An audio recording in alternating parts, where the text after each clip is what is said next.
बिस्मिल्लाहिर्रहमानिर्रहीम। अस्सलाम वालेकुम। आजकल वालिदैन के लिए ये बहुत बड़ा मुहिम्मा बन चुका है कि बच्चों को क्या सिखाएं, उनकी तरबियत कैसे करें। बच्चे कहा नहीं मानते, बच्चे जिद करते हैं। वालिदैन को बच्चों के हवाले से बहुत से मसाइल दरपेश हैं। उन्हें कुछ समझ नहीं आ रहा कि क्या करें, कैसे अपने बच्चों को कंट्रोल करें, कैसे उनके अंदर एहसास जिम्मेदारी पैदा करें। तो इसके लिए सबसे पहली जो चीज़ है वो ये है कि वालिदैन इस चीज पर आमादा हों शऊरी तौर पर कि उन्होंने बच्चों की तरबियत करनी है, उन्होंने बच्चों को एक खास समत देनी है, उन्होंने बच्चों की जहन साजी इस्लामिक आइडियालॉजी पर करनी है। वो अपने आप को इस चीज पर आमादा कर लें, इस बात पर आमादा कर लें कि किस लेवल पर उन्होंने बच्चे को लेकर जाना है। खालिसतन मुसलमान बनाना है, ईमानदार बनाना है, अल्लाह से डरने वाला बनाना है, अल्लाह और उसके रसूल सल्लल्लाहु अलैहि वसल्लम से मोहब्बत करने वाला और दीन इस्लाम से मोहब्बत करने वाला, हक और सच पर चलने वाला, हक और सच को पहचानने वाला, हक और सच की तायीद करने वाला और हक और सच के पीछे चलने वाला। सबसे पहला काम उसके रास्ते का तयन करना है और उसके लिए सबसे पहले वालिदैन को खुद तैयारी करनी पड़ेगी। उसके लिए खुद कुछ चीज़ों को मैनेज करना पड़ेगा, कुर्बानी देना सीखना पड़ेगी।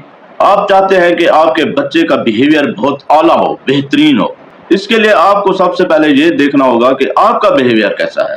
लोग आपके बिहेवियर के बारे में क्या बात करते हैं, लोग आपकी तारीफ करते हैं या तनकीद करते हैं। आप खुद अपने जज बनकर फैसला करें कि आपका बिहेवियर कैसा है। अगर आपका बिहेवियर बेहतरीन है, आला है, तो फिर आपको ज्यादा मसला नहीं होगा आपके बच्चे के बिहेवियर को बेहतरीन और आला बनाने के लिए। आप चाहते हैं कि आपका बच्चा 5 वक्त का नमाजी बने, झूठ ना बोले, धोखा दही और फरेब से दूर रहे, ईमानदारी उसका खासा हो, अल्लाह और उसके रसूल सल्लल्लाहु अलैहि वसल्लम से मोहब्बत करने वाला हो। तो इसके लिए उसको ऐसा माहौल प्रोवाइड करना पड़ेगा। वो खसलतें, वो खासियतें पहले अपने अंदर डेवलप करनी पड़ेंगी। ये नहीं है कि जो चीजें आप अपने बच्चे के किरदार में डेवलप करना चाहते हैं आपका किरदार उसके अपोजिट हो, ऐसा नहीं हो सकेगा। माहौल का तरबियत में बहुत बड़ा इम्पैक्ट होता है। अगर यूं कहा जाए कि मैक्सिमम चीजें माहौल से बच्चा अडॉप्ट करता है तो गलत नहीं होगा। आप उसको माहौल प्रोवाइड करें। घर से ज्यादा बेहतरीन माहौल और कोई नहीं हो सकता जो बच्चे के माइंड को इम्पैक्ट करता है, उसके किरदार को इम्पैक्ट करता है। घर बच्चे की पहली दर्सगाह है। जैसे माँ की गोद बच्चे की पहली दर्सगाह होती है, वैसे घर का माहौल एक वसी दायरा कार में उसकी पहली दर्सगाह होती है। आप बच्चे को घर में वो चीजें प्रोवाइड करें जो आप उसके अंदर डेवलप करना चाहते हैं। आप चाहते हैं कि आपका बच्चा अल्लाह से, हजूर नबी करीम सल्लल्लाहु अलैहि वसल्लम से, दीन इस्लाम से मोहब्बत करे, तो अपने घर के माहौल को इस्लामी बनाना पड़ेगा।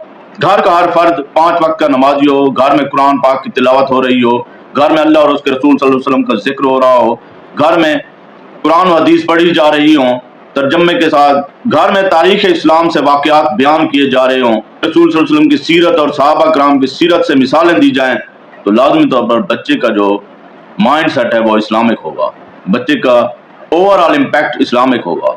आप उसको हमदर्दी सिखाना चाहते हैं, दूसरों से मोहब्बत करना सिखाना चाहते हैं, तो आपको अपने इर्द गिर्द के लोगों से मोहब्बत करनी पड़ेगी, रिश्तेदारों से मोहब्बत करके दिखाना पड़ेगी।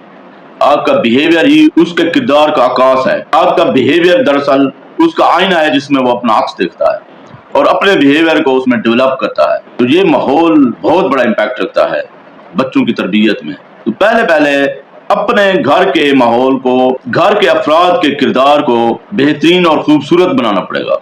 तभी जाकर बच्चा एक खूबसूरत शख्सियत के तौर पर परवान चढ़ेगा, जिससे अल्लाह से भी मोहब्बत होगी, हजूर नबी करीम सल्लल्लाहु अलैहि वसल्लम से भी मोहब्बत होगी, लोगों से भी मोहब्बत होगी, एहसास जिम्मेदारी भी होगी, रिश्तेदारों से भी मोहब्बत होगी और वो एक खूबसूरत शख्सियत का मालिक होगा। तो बच्चे की तरबियत के लिए सबसे पहले जो काम करना है वो यही है कि अपने घर के माहौल को खूबसूरत बनाना है, पॉजिटिव बनाना है, इस्लामिक बनाना है और घर के अफराद ने एक बहुत अहम और आला किरदार अदा करना है इसमें। अस्सलाम वालेकुम रहमतुल्लाह।